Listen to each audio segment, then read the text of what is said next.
ചേരുകയാണ്. Shri P C Cyriac സംസ്ഥാനത്തിൻ്റെ budget ഇന്നിപ്പോൾ അവതരിപ്പിക്കാൻ പോവുകയാണ്. 9 മണിയോടുകൂടി ധനമന്ത്രി ബജറ്റ് അവതരിപ്പിക്കും. കഴിഞ്ഞ തവണ അവതരിപ്പിച്ച ബജറ്റുകളിൽ നിരവധി കാര്യങ്ങൾ പൂർത്തീകരിക്കാൻ ഉണ്ട് എന്നതും ശ്രദ്ധേയമാണ്. ഒപ്പം തന്നെ ഈ കാർഷിക മേഖലയുമായി ബന്ധപ്പെട്ട് അങ്ങ് കഴിഞ്ഞ ദിവസവും സൂചിപ്പിച്ചിരുന്നു ആ കാര്യങ്ങളെല്ലാം തന്നെ. ഇന്നിപ്പോൾ സംസ്ഥാന ബജറ്റ് അവതരിപ്പിക്കാൻ പോകുമ്പോൾ ഏത് തരത്തിലുള്ള ഒരു പ്രതീക്ഷയാണ് നമുക്ക് വെക്കാൻ കഴിയുക? ഒന്നാമത് എന്തെങ്കിലും ചെയ്യണമെന്ന് ഉദ്ദേശിച്ചാൽ പോലും സാമ്പത്തികമായ ഞെരുക്കം സർക്കാരിനെ തടസ്സപ്പെടും. ഈ സാമ്പത്തിക ഞെരുക്കം ഇല്ലാതാകണമെങ്കിൽ ഒന്നാമത് നികുതികളെല്ലാം ശരിയായിട്ട് പിരിച്ചെടുക്കണം, ഉള്ള നികുതികൾ. രണ്ടാമത് അനാവശ്യമായ ധൂർത്ത് അത് ഒഴിവാക്കണം. ഈ സർക്കാരിന്റെ പക്ഷത്ത് ഏറ്റവും വലിയൊരു കുറ്റമായിട്ട് കാണാൻ പറ്റുന്നതാണ് അനാവശ്യമായ ധൂർത്തിന്റെ കാര്യത്തിൽ യാതൊരു നിയന്ത്രണവുമില്ല. ധൂർത്തിനെ പറ്റി പറയും സർക്കാരിന് ആവശ്യത്തിന് കാശുണ്ട്, സാമ്പത്തിക പ്രതിസന്ധിയൊന്നും ഇല്ല. അത് മന്ത്രിമാരുടെ കുടുംബസമേതമുള്ള വിദേശ യാത്രകളായാലും ശരി, പുതിയ ആളുകളെ നിയമിക്കുന്ന കാര്യത്തിലായാലും ശരി, രാഷ്ട്രീയ താല്പര്യങ്ങൾക്ക് വേണ്ടി മാത്രം പുതിയ ഇപ്പം ഡൽഹിയിൽ പ്രതിനിധിയെ നിയമിക്കുന്നു, മറ്റു പല സ്ഥലങ്ങളിൽ ആളുകളെ നിയമിക്കുന്നു, ഇങ്ങനെയൊക്കെയുള്ള കാര്യങ്ങളാണെങ്കിലും ശരി, ധൂർത്തിനെ പറ്റി ചൂണ്ടിക്കാണിക്കുമ്പോൾ പറയും നമുക്ക് അത്യാവശ്യത്തിന് പണമുണ്ട്. അതേസമയം അത്യാവശ്യമായിട്ടുള്ള പല കാര്യങ്ങളും എന്തുകൊണ്ട് നടക്കുന്നില്ല, ചെയ്യുന്നില്ല എന്ന് ചോദിക്കുമ്പോൾ പറയുന്നു പണമില്ല. ഇങ്ങനെ സർക്കാർ സത്യസന്ധമായിട്ടൊരു നിലപാടെടുത്ത് ധൂർത്തൊഴിവാക്കാനും തികച്ചും അത്യാവശ്യമായ കാര്യങ്ങൾക്ക് മാത്രമേ പണം ചെലവാക്കൂ എന്ന നിഷ്ഠ പുലർത്താനും തയ്യാറാകാത്തിടത്തോളം കാലം നമ്മൾ രക്ഷപ്പെടാൻ പോകുന്നില്ല. മറ്റൊരു കാര്യം, ഇപ്പം അനാവശ്യമായിട്ട് ഇപ്പം തന്നെ ഒരുപാട് ടാക്സ് കൊടുക്കുന്നവരാണ് കേരളത്തിലെ ജനങ്ങൾ. ഇഷ്ടം പോലെ നികുതി പിരിക്കാൻ വേണ്ടിയുള്ള ഒരവസരമുണ്ട് സംസ്ഥാന സർക്കാർ. ആ അവസരം ഉപയോഗിച്ച് ജനങ്ങളെ കൂടുതൽ പീഡിപ്പിക്കുമോ എന്ന് ഞാൻ ഭയപ്പെടുന്നു. അതിനിടം കൊടുക്കാതെ ന്യായമായ രീതിയിലുള്ള നികുതിയെങ്കിലും പിരിച്ചെടുക്കുക, ധൂർത്തൊഴിവാക്കി ഭരണം നടത്തുക. ഇതാണ് പ്രധാനമായിട്ട് ഇന്ന് നമ്മൾ നടന്നു കാണാൻ ആഗ്രഹിക്കുന്നത്. പിന്നെ ഓരോ മേഖലയും എടുത്തു നോക്കിയാൽ എല്ലായിടത്തും അപജയമാണ്. കാർഷിക മേഖല എടുത്തു നോക്കിയാൽ നമുക്കറിയാം, കൃഷിക്കാരെല്ലാം നിരാശരാണ്.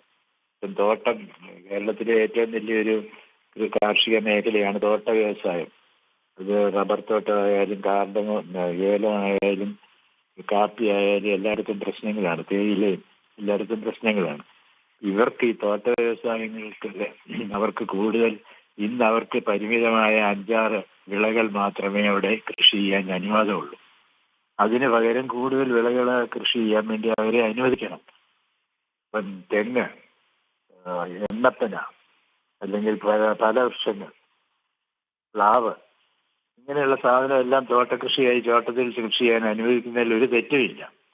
അത് ഈ നിസ്സാരമായ കാര്യം സംസ്ഥാന സർക്കാരിന്റെ മുഴുവൻ അധികാരത്തിൽ അവർക്ക് ചെയ്യാൻ കഴിയുന്ന കാര്യം കഴിഞ്ഞ ഒരു 6-7 വർഷമായിട്ട് നീട്ടിക്കൊണ്ട് പോവുകയാണ്. അത് 8-10 വർഷമായിട്ട് തോട്ടം മേഖല അപജയത്തിലാണ്. അവരിങ്ങനെ റിക്വസ്റ്റ് വെക്കുന്നുണ്ട്, ഗവൺമെന്റിന് മുമ്പിൽ നിവേദനം സമർപ്പിക്കുന്നുണ്ട്, കൂടുതൽ വിളകൾ കൃഷി ചെയ്യാനും പിന്നെ ടൂറിസം വ്യവസായത്തിന് വേണ്ടിയുള്ള കാര്യങ്ങളും എല്ലാം ഈ തോട്ടങ്ങളിൽ ചെയ്യാൻ ഞങ്ങളെ അനുവദിക്കണം എന്ന് പറഞ്ഞ് റിക്വസ്റ്റ് കൊടുക്കുന്നുണ്ട്, അഭ്യർത്ഥനകൾ നടക്കുന്നുണ്ട്. 7-8 കൊല്ലമായിട്ട് കാര്യം നടക്കുന്നില്ല. പല കമ്മിറ്റികളെല്ലാം പഠനം നടത്തുന്നു. ഇന്ന് വാസ്തവത്തിൽ നിലത്തിന്റെ പരിധി നിർണയമല്ല ഇന്ന് പ്രധാനം തൊഴിലവസരങ്ങൾ എങ്ങനെയെങ്കിലും ഉണ്ടാക്കുക എന്നുള്ളതാണ്.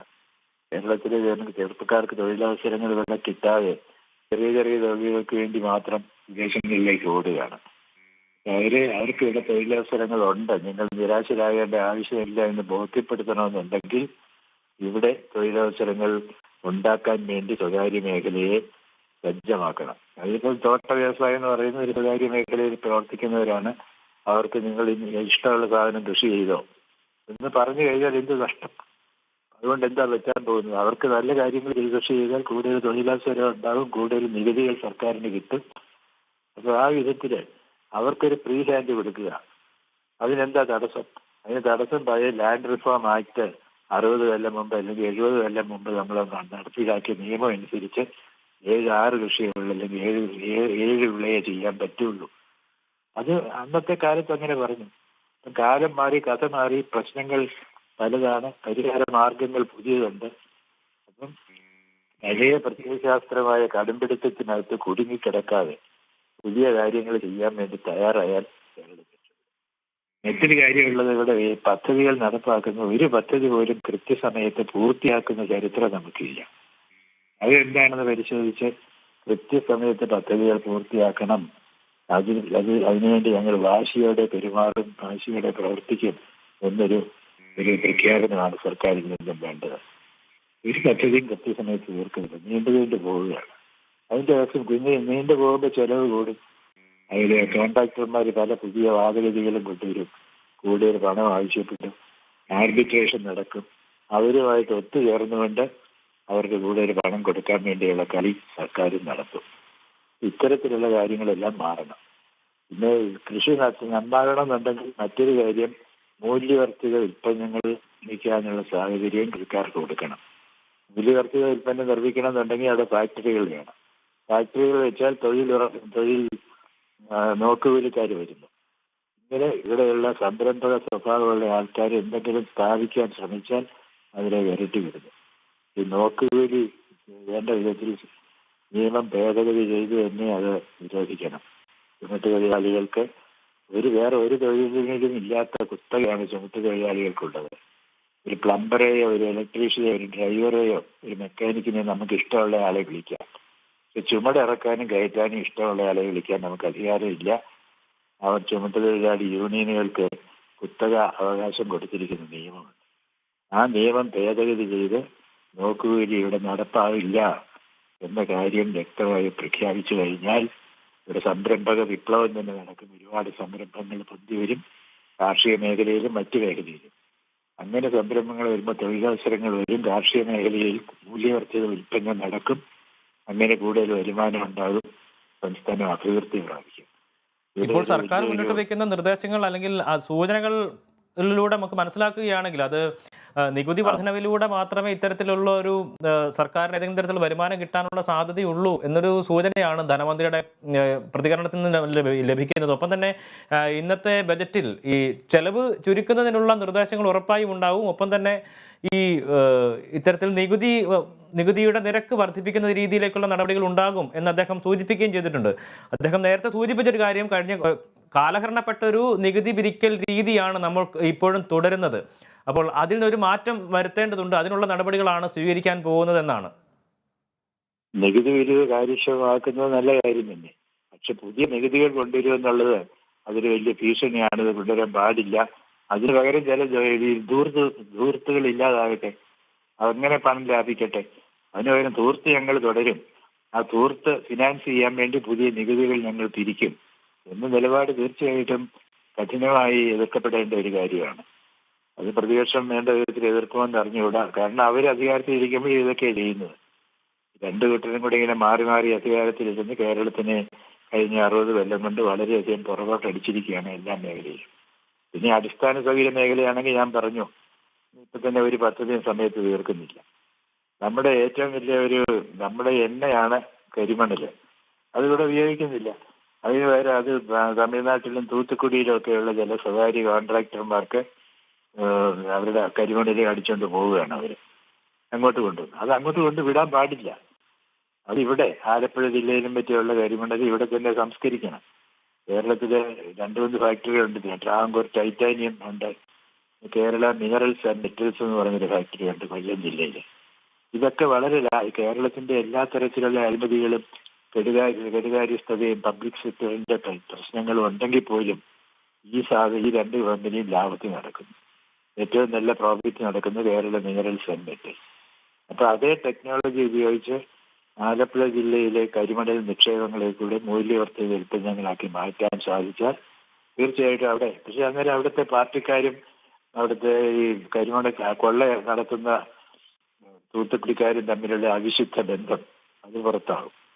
അപ്പൊ അതുമെല്ലാം തടസ്സപ്പെടുത്തി ന്യായമായ രീതിയിൽ, സുതാര്യമായ രീതിയിൽ ഈ ഹൈ ടെക്നോളജി കരിമണലിൽ നിന്നും ടൈറ്റാനിയം മെറ്റൽ വരെ ഉൽപ്പാദിപ്പിക്കാൻ പറ്റുന്ന ഹൈ ടെക്നോളജി കൈവശമുള്ള 10-12 കമ്പനികളാണ് ലോകത്തിൽ.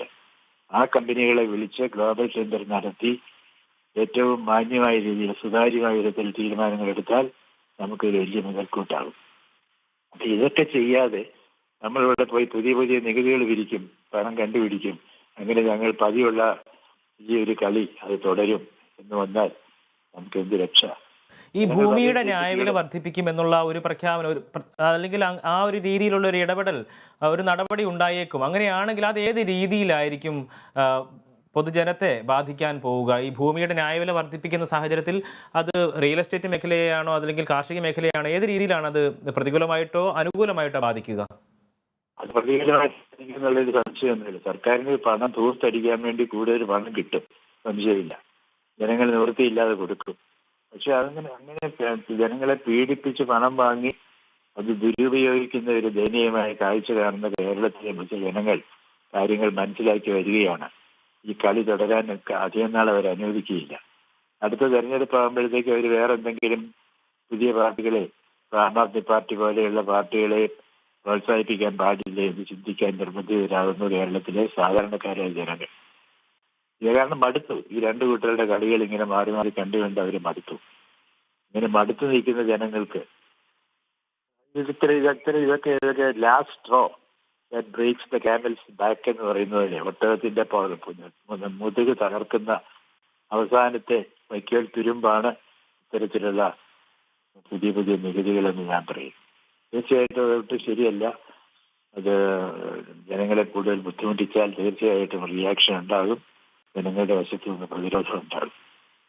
അത് മനസ്സിലാക്കി പരിണിതപ്രജ്ഞരായ നേതാക്കന്മാരാണ് കേരളത്തിലുള്ളത്. CPM-ലും കോൺഗ്രസിലും മറ്റെല്ലാ ഈ കേന്ദ്ര സംസ്ഥാനങ്ങൾ അല്ലെങ്കിൽ കേന്ദ്ര സംസ്ഥാന സർക്കാരുകൾ തമ്മിലുള്ള ഒരു വടംവലി ഇതിനിടയിൽ നടക്കുന്നുണ്ടല്ലോ, അത് ഒരു രീതിയിൽ പ്രതികൂലമായി ബാധിക്കുന്നുണ്ടോ? ഇന്നിപ്പോൾ 2700 കോടിയോളം രൂപയാണ് ഇപ്പോൾ കേന്ദ്ര സർക്കാർ വെട്ടിക്കുറച്ചിരിക്കുന്നത്.